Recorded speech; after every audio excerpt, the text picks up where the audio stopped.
सारा ब्लाकेली। सारा ने जो किया उसमें कुछ अद्भुत एक्स्ट्रा ऑर्डिनरी नहीं था, लेकिन उन्होंने जीवन में जो अचीव किया वो हर इंसान के लिए मोटिवेशन का काम कर सकता है। एक आम सी नौकरी करने वाली सारा ब्लैकली ने आम जीवन में एक चीज की कमी महसूस की और उसे ही अपनी सक्सेस स्टोरी बना लिया।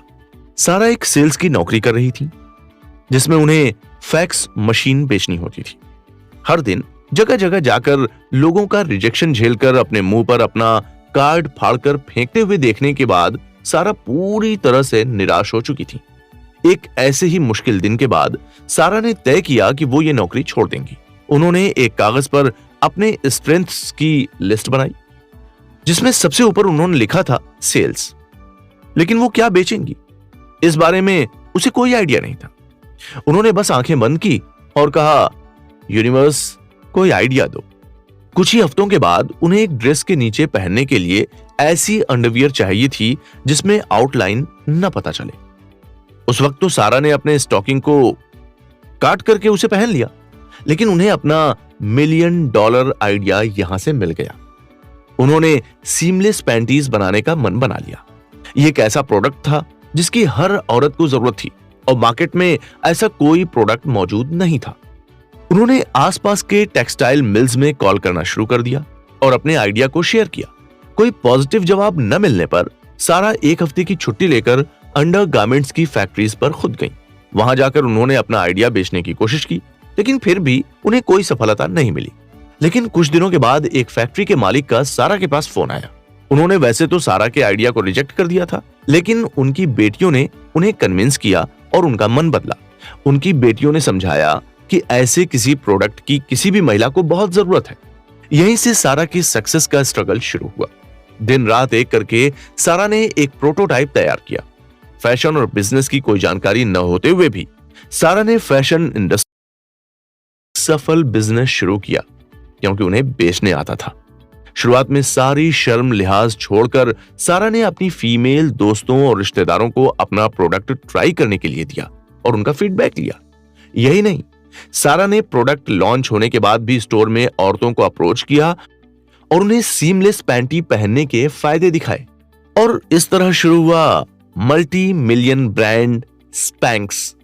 और आज ये ब्रांड औरतों के लिए ही नहीं, आदमियों के लिए भी शेप वियर बना रही है। सारा ने एक बहुत बेसिक से प्रोडक्ट के दम पर अपना बिजनेस अंपायर खड़ा किया है। बिना किसी टेक्निकल नॉलेज के भी एंटरप्रेन्योर बन सकता है। इनफैक्ट ऐसी ही कहानी है स्टीव बाल्मर की, जो एक टेक कंपनी में नॉन टेक्निकल होकर भी सक्सेसफुल मिलेनियर बने। Steve Ballmer. एक दिन स्टीव के पास उनके दोस्त का कॉल आया। कहां हो? कॉलेज में, स्टीव ने जवाब दिया। काश तुम्हारा कोई ट्विन भाई होता, मुझे कुछ काम था। यह कहकर दोस्त ने फोन रख दिया।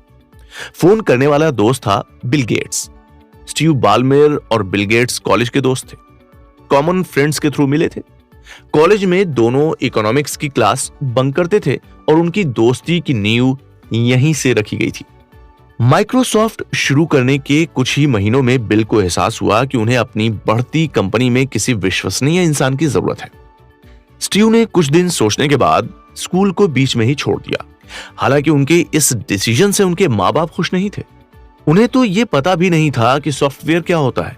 उनकी माँ का तो यहां तक मानना था कि कंप्यूटर्स की इंसानों की जिंदगी में कोई इंपॉर्टेंस नहीं है। स्टीव ने बड़ी मुश्किल से उन्हें मनाया और उन्हें यह विश्वास दिलाया कि अगर 1-2 सालों में यह कंपनी कहीं नहीं पहुंची तो अपनी पढ़ाई वापस से शुरू करेंगे और ट्रेडिशनल तरीके से अपने करियर में आगे बढ़ेंगे। लेकिन यह नौबत आई ही नहीं। स्टीव माइक्रोसॉफ्ट के पहले नॉन टेक्निकल एम्प्लॉय बने। हायरिंग से लेकर पीपल मैनेजमेंट तक सारी जिम्मेदारी स्टीव ने ही संभाली और आज भी स्टीव को माइक्रोसॉफ्ट का सबसे इमोशनल लीडर है, जिन्हें अक्सर मोटिवेशनल वीडियोस में एक्साइटेड होते हुए देखा जा सकता है। अगर आपको स्टीव की कहानी से कोई सीख लेनी है तो वो यही होनी चाहिए कि रिस्क लेने से डरना नहीं है, खुद पर भरोसा है और विजन क्लियर है, तो फिर रिस्क लेने से डरना कैसा। वैसे डिसलेक्सिया बीमारी के बारे में आप जानते हैं?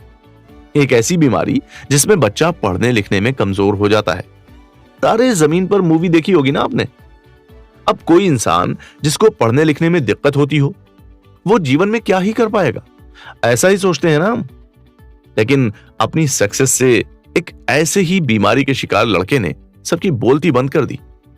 जानेंगे उस लड़के की कहानी अगले एपिसोड में।